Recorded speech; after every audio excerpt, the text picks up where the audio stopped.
ළමයි සුබ දැසනක් වෙන්න ඕනේ.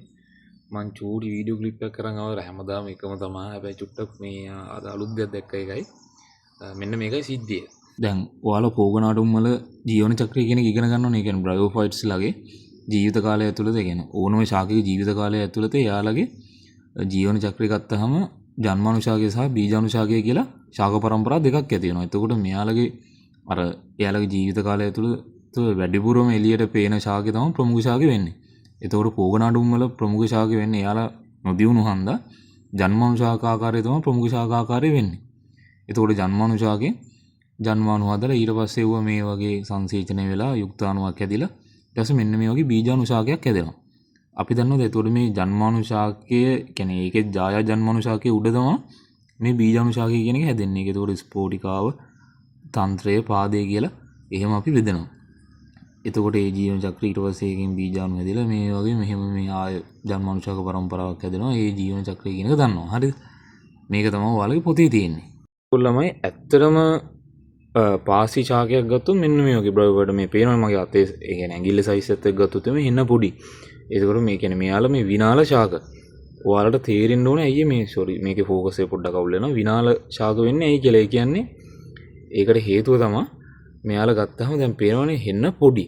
එතකොට මෙයාලගේ අර පරිවහණය වෙන්න ඕනේ දුර ප්‍රමාණය කියන එක සෑහෙන්න අඩුයි. පොළොව මට්ටමින් ඉඳන් ගත්තාම ඒ කියන්නේ මහා ලොකු දුරකට පරිවහණය කරන්න දෙයක් නැහැ. සහ එතකොට අනිත් දේ තමයි මහා ලොකු පෝෂක ප්‍රමාණයක් මෙයාලගේ පරිවහණය කරන්න ඕනේ නැහැ. ඒකත් එක්ක එයාලගේ එතකොට සනාල පටක පද්ධතියක් නැහැ. ඒකත් එක්ක සනාල පටක නැති හින්දා අපි යාලට කියනවා සැබෑ මුල කඳ පත්‍ර කියලා දෙයක් විභේදනය වෙලා නැහැ මෙයාලගේ. කියන්නේ මූලාභ කියලා දෙයක් තියෙනවා. මූලාභ මුල් වලින් වෙනස් වෙන්නේ දැන් මුල් නම් සාමාන්‍යයෙන් පස ඇතුළටම යනවා. හැබැයි මේ මූලාභ කියන එක එහෙම යන්නේ නැහැ. යන්නේ නැති වෙන්න හේතුව මොකද්ද? එයාලගේ සනාල මේකක් නැහැ. සනාල පද්ධතියක් නැහැ. එතකොට පත්‍රවල කතාව ඒකම තමයි කඳේ කතාවත් ඒකමයි සනාල පටක නැති හින්දා සත්‍ය කඳ පත්‍ර වෙන්නේ නැහැ. එව්වා. හරිද? එතකොට ළමයි බලන්න මෙන්න මේ මෙතන පේනවද දන්නේ නැහැ. ඔයාලට ફોකස් එක පොඩ්ඩක් කේස් මේ මෙතන පේනවද නිකන් මෙන්න මේ වගේ නිකන් මේ ඇවිල්ලා තියෙන පොඩි නිකන් නැට්ට වගේ කූර වගේ කෑල්ල. ඒ තමයි අර දැන් මම පෙන්නුවේ ජන්මානුශාකයක්. හරිද? ඒ ජන්මානුශාකයේ උඩ හැදෙන මේ බීජානුශාකය තමයි මේ තියෙන්නේ. මේක තමයි ලපටි බීජානුශාකයක්. මතකද දන්නේ ලපටි බීජානුශාකය කියන එක ප්‍රභා සංශ්ලේෂී. හරිද? මේ කොළ පාටේ මේ තව තැන් වල තියෙනවා මේ තියෙන්නේ. මේ ඇඟිල්ල තියෙන තැන් වල මේ තියෙන්නේ බීජානුශාකය. හරිද? මේ තියෙන්නේ බීජානුශාකය. එතකොට මට කියන්නේ දැන් මේ බීජානුශාකය ඇවිල්ලා තියෙන මොකක් උඩද? ජායා ජන්මානුශාකය උඩ තමයි මේ බීජානුශාකය කියන එක හැදෙන්නේ. මේ තව තියෙනවා මේ තියෙන්නේ. මේ එතකොට මේ උඩ නිකන් පොඩි කෑල්ලක් වගේ තියෙන මොකක්ද? ඒ තියෙන්නේ ඒ මේ දැන් හිතන්න පෝගනාටුම් වල ස්පෝටිකාව කියන එක. ඊට පස්සේ මේ තියෙනවා මේ තියෙන තන්ත්‍රය. ඊට පස්සේ මේ යට අපි බලාගත්තොත් මේ හරිය පාදයේ කියන එක බලා ගන්න පුළුවන්. එතකොට මේ තියෙන්නේ ජන්මානුශාක පරම්පරාව උඩ තමයි මේ බීජානුශාක පරම්පරාව කියන එක හැදෙන්නේ.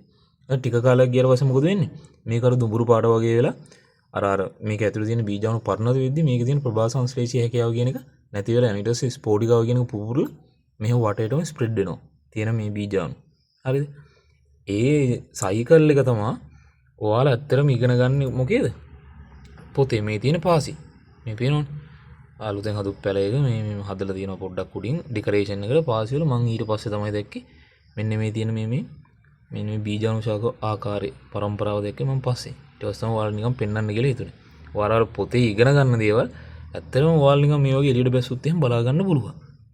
ඉතින් ඇත්තටම නම් මට එකකින් කියන්න ඕනේ මොකක්ද දන්නවද? ඒ කියන්නේ දැන් ජීව විද්‍යාව කියන එක ඔයාලා දැන් පොතේ ඉගෙන ගන්න හින තියරි කටපාඩම් කරනවා කියලා එහෙම කටපාඩම් කරන්න දෙයක් නෑ ඇත්තටම මේක.